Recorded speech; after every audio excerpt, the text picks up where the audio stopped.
இந்த பதிகம் பாடி முடித்த உடனேயே ஒரு அற்புதம் நடக்கப் போகிறது. பாம்பு தீண்டி இறந்த சவமாகிய பிணமாகிய மணமகன் உயிரோடு வர்றான். இதெல்லாம் உண்மையான சத்தியமான உண்மை, நிசதமான உண்மை. பதிகம் பாடினா திருமண தடை ஏற்படக்கூடிய அன்பர்களுக்கு நிச்சயமாக திருமணம் ஏற்படும்.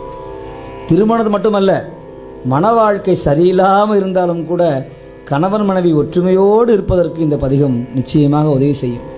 சாமியை பார்த்து கேட்குறார், இந்த குவளை மலர்களை அழிஞ்சு குவளை மலர்கள்லாம் விரிஞ்சி முகத்தை காட்டுதே, சிரிச்சிருக்குதே, இந்த பெண்ணு முகம் சுருங்கி இருக்கிறாளே, இந்த அடியால், இந்த சிவனடியாருடைய வாட்டத்தை நீ தீர்க்க மாட்டியா பெருமானே?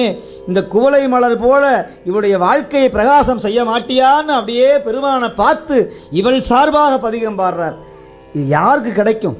துக்கம் உடைய வாழ்க்கையை இழந்த, மன வாழ்க்கை இழந்த ஒரு பெண்ணுக்கு சார்பாக துணையாக இருக்கக்கூடிய ஒரே கடவுள் திருஞான சம்பந்த நாயனார் தான். அவர் பெருமான்கிட்ட சொன்ன அப்பிலே கிடையாது. அவர் சாமிகிட்ட பாடிட்டாலும் சாமி மறுக்கவே மாட்டார்.